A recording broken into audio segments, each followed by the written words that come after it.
Hello, welcome back to my video again. So this video will be about the essentials which you need after your postpartum.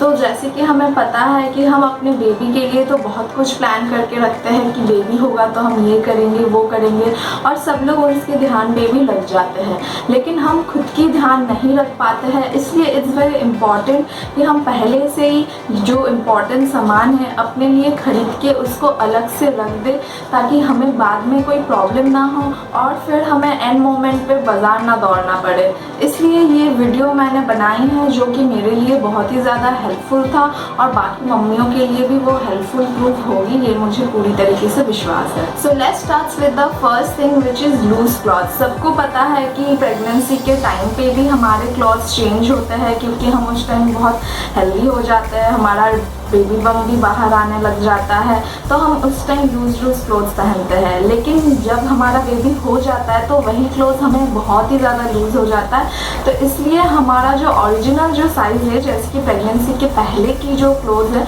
उससे I guess 1-2 size बड़ा खरीद के रखने से ही वो एकदम सही है। आई वुड सजेस्ट कि आप एक पजामा खरीद लीजिए जो कि कंफर्टेबल हो आपके लिए, थोड़ी सी हाई वेस्टेड, क्योंकि लो वेस्ट आप पहन नहीं सकते उस टाइम अगर आप सीजरियन बेबी डिलीवर कर चुके हो, तो it will be very painful for you. तो मैं एक मटरनल पजामा खरीदी थी from Myntra which I got on discount and it was very comfortable.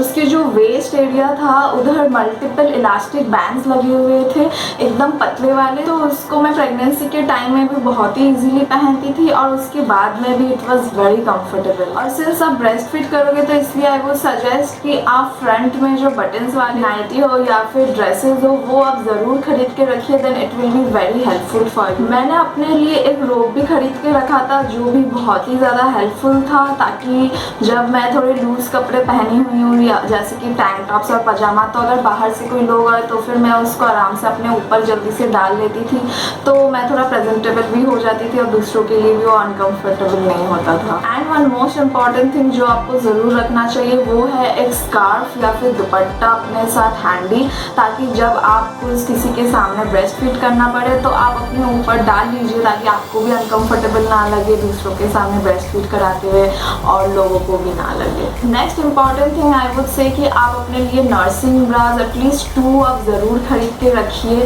ताकि it will help you during your breast feeding. And I would suggest कि आप अपने size से 1 या 2 साइजेस लार्जर ही खरीद के रखिए, क्योंकि that time your breast will be engorged and so it will be very helpful कि आप थोड़ा लूज कपड़े पहने एंड इनर वेयर्स पहने तो ही। तो जैसे कि मैंने पहले भी अपने वीडियो में बोला था कि आप सिजेरियन डिलीवर कर रहे हो या फिर नॉर्मल डिलीवरी कर रहे हो, आपको पीरियड्स तो होगा ही होगा और शुरू में थोड़ा ज़्यादा ही होता है, सिंस 9 मंथ से आपका पीरियड स्टॉप रहता है।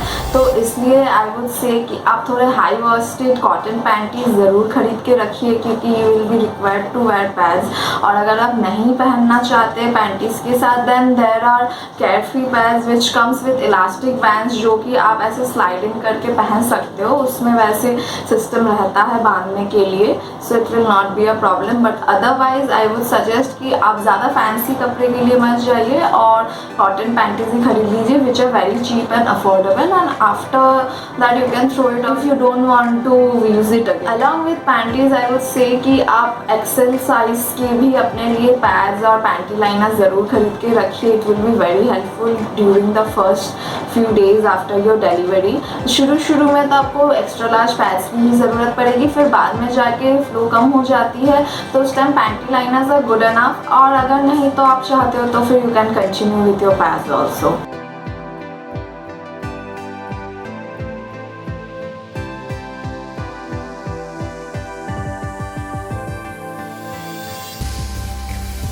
The next important thing is coconut oil I would say, या फिर कोई क्रीम, ताकि आप अपने बेली पे उसको मसाज कर सके। अगर किसी को स्ट्रेच मार्क्स आ गए हो, तो सबको नहीं आता है स्ट्रेच मार्क्स, बट फिर भी लास्ट फ्यू डेज जो होते हैं उसमें जाके थोड़े बहुत तो स्ट्रेच मार्क्स आ ही जाते हैं, and before it's too late and becomes permanent, I would suggest कि आप शुरू से ही एटलीस्ट नहाने के पहले 10-15 मिनट तक अपना मसाज कर लीजिए। It will be really very helpful आपके टमी बेबी के लिए भी वो मसाज बहुत हेल्पफुल होगा, उसको थोड़ा सा टक इन और फर्म बनाने के लिए, और स्ट्रेच मार्क्स भी धीरे धीरे फेडेड होने लग जाएंगे। सो सिंस आप ब्रेस्ट फीड करा रहे हो तो फिर आई वुड सजेस्ट कि आप एक निपल क्रीम पहले से ज़रूर खरीद के रखिए, बिकॉज इट्स वेरी कॉमन कि आपके निपल क्रैक हो ही जाते हैं। तो आप पहले से ही खरीद के रखेंगे तो it will be very helpful. But yes, अगर आप सिंथेटिक कोई चीज़ ना यूज़ करना चाहो then any day coconut oil is the next best option since that is very natural. So now let's come to the medicine part. तो हम जब प्रेग्नेंट होते हैं तब भी प्रीनेटल मेडिसिन लेते ही है, एंड आई वुड सजेस्ट कि आप उसके बाद भी उसको कंटिन्यू कीजिए, क्योंकि आप उस टाइम ब्रेस्ट फीड करा रहे होंगे तो आपके लिए और आपके बेबी के लिए विटामिन्स बहुत ही ज़्यादा ज़रूरी है। तो आप प्रीनेटल विटामिन्स को आप कंटिन्यू करते रहिए, या फिर आप अपने डॉक्टर से भी एक बार सजेशन ले सकते हैं। आई गेस वो भी आपको वही सेम सजेशन ही देंगे जैसे कि मैंने भी कंटिन्यू किया था, क्योंकि आपके बॉडी को जो लॉस्ट हुआ है विटामिन्स उसको भी रिगेन करना है और आपके बेबी को भी वो पास ऑन करना है। So it's very important. और यूजुअली डॉक्टर्स दे देते हैं बिना प्रेस्क्राइब किए ही, बट स्टिल अगर आपको लगता है कि हाँ आपको ये प्रॉब्लम है जैसे कि हार्ड स्टूल के, तो फिर आप अपने डॉक्टर से एक स्टूल सॉफ्टनर ज़रूर मांग लीजिए, या फिर fibre supplement which will help you with your stool pass. मुझे डॉक्टर ने दिया था बट मुझे उसकी ज़रूरत नहीं पड़ी because I had very normal process. और जो ब्रेस्ट फीडिंग मॉमीज है मैं उनको बोलूँगी अपने साथ एक वाटर बॉटल ज़रूर रखें, एक बड़ी सारी, ताकि आप वाटर पीते रहे। और ऐसे भी शुरू के दिनों में बहुत ही ज़्यादा थर्स्टी फील करोगे, maybe because you are doing breast feeding, that's Y.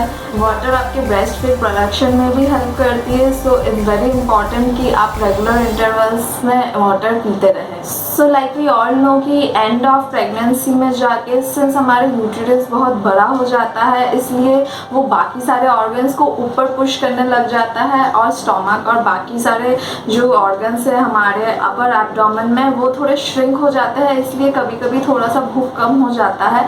And so it continues after you deliver your baby also. So इसलिए आई वुड सजेस्ट कि आप अपने लिए कुछ स्नैक्स मंगवा के रखें ताकि आप थोड़े थोड़े टाइम पे खाते रह सकते हो, ताकि आपको भूख भी ना लगे और पेट भी भरा हुआ रहे, और आपको न्यूट्रिएंट्स और सारे एसेंशियल्स जो मिनरल्स और विटामिन्स हैं वो भी मिलता रहे। And the last very important thing I would से जो ब्रेस्ट फीडिंग कराने में बहुत ही ज़्यादा हेल्पफुल है वो है नर्सिंग पिलो। तो नर्सिंग पिलो आपको एक ऐसा सी शेप्ड पिलो होता है जो कि आपको नर्सिंग के लिए बहुत ही हेल्प करता है। अगर आप सीजरियन बेबी डिलीवर किए हो तो फिर will be very much pain in your incision area which is a very awkward place, तो इसीलिए आपको बेबी को ऐसे कैरी करके रखने में it will be little tough. तो आई वुड सजेस्ट कि आप एक ब्रेस्ट फीडिंग पिलो भी खरीद के रखिए ताकि it will help you to lay down your baby on it, and then you can आराम से hold your baby near you and feed your baby too. So that's it for today. I have covered almost all the things which I had required during my postnatal pregnancy period. So I hope this video will be very helpful for you. Please do take care and meet you in my next video. Till then, bye bye, take care.